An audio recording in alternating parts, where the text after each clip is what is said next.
Salut à tous à la communauté Major Bac. Cette petite vidéo extrêmement rapide pour vous présenter les différentes mesures qui ont été annoncées ce matin par Jean-Michel Blanquer et donc notamment l'annulation des épreuves écrites du baccalauréat qui vont donc être remplacées à 100% par le contrôle continu. Alors cette annonce suscite énormément de questions, vous avez été très nombreux sur Instagram à nous poser des questions et donc on va tâcher très rapidement d'y répondre point par point. Alors la première de ces questions, bien sûr, c'est pourquoi cette décision? Et là-dessus, Jean-Michel Blanquer a été plutôt clair. La première d'entre elles, la plus fondamentale, c'est de ne pas léser les quelques 700 000 candidats qui sont préparés à passer le bac cette année. En effet, même si les cours sont assurés en distanciel depuis le début de la crise sanitaire, Jean-Michel Blanquer a été très clair là-dessus. Il est bien conscient qu'effectivement, la qualité des cours et de l'enseignement se retrouve détériorée.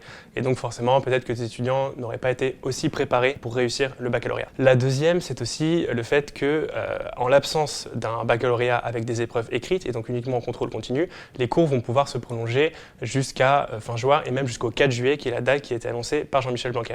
Donc l'intérêt aussi, c'est que académiquement, cela permettra de rattraper un petit peu le retard qui a été accumulé à travers toutes ces semaines de cours en distanciel. Et a priori, vous êtes plutôt content de cette décision, puisque la semaine dernière, quand cette mesure était déjà plus ou moins pressentie, nous vous avions demandé sur Instagram si vous étiez pour ou contre l'idée d'un baccalauréat en contrôle continu, et vous avez été 2/3 à nous dire que vous étiez plutôt pour, donc voilà, apparemment vous êtes plutôt content de cette mesure. Une autre question qui est évidemment beaucoup revenu, c'est comment calculer maintenant sa moyenne au bac. Alors la première chose, c'est que le ministre a été extrêmement clair sur ce premier point. La moyenne va dépendre à chaque fois des 3 trimestres, sauf des notes qui ont été données pendant la période de confinement.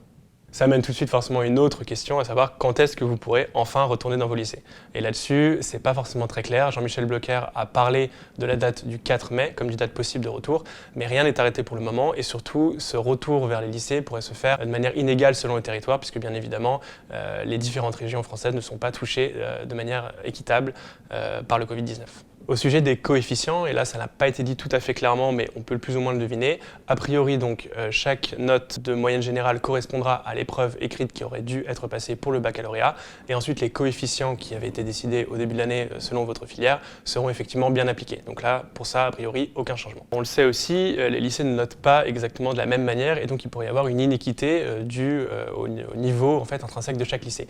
Et par rapport à ça, Jean-Michel Blanquer a proposé la mise en place d'un jury d'harmonisation, donc chaque élève sera examiné par ce jury d'harmonisation qui va donc considérer tout ce qui est en dehors en fait des notes. Donc ça va être la difficulté effectivement d'obtenir de bonnes notes dans tel ou tel lycée, ça va être aussi l'assiduité du candidat, ça va être aussi son sérieux, sa progression tout au long de l'année et en fonction du coup de tous ces éléments-là, le jury va se prononcer en faveur ou en défaveur pour soit l'obtention du bac, soit l'obtention d'une mention, puisque par ailleurs les mentions assez bien à partir de 12, bien à partir de 14 et très bien à partir de 16 seront elles bel et bien maintenues. Ensuite, sur la question des oraux. Alors là, il y a 2 sujets à traiter. D'une part, les premières. En ce qui concerne donc les premières, le bac de français se passera pour l'écrit sur la moyenne générale, donc sur les 3 trimestres, excepté donc les notes qui ont été obtenues pendant le confinement, donc ça ne bouge pas.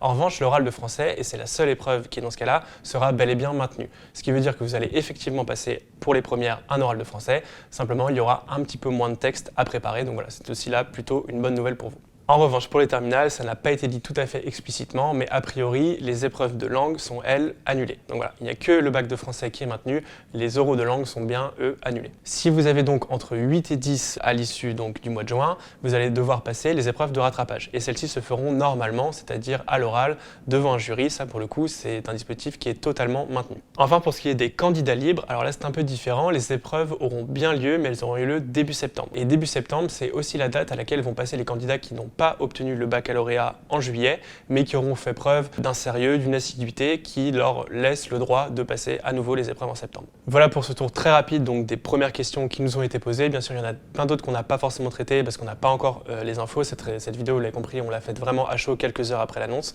Mais voilà, ce qu'il faut retenir peut-être d'un mot, c'est qu'il faut continuer à travailler, c'est extrêmement important. Aller sur Major Bac pendant le confinement, c'est un site qui regorge d'informations super utiles pour vous préparer. Et puis bien sûr, on vous tiendra informé des mesures qui sont prises au fil de l'eau. Donc voilà, n'hésitez pas aussi à consulter nos réseaux sociaux par rapport à ça. Merci à tous.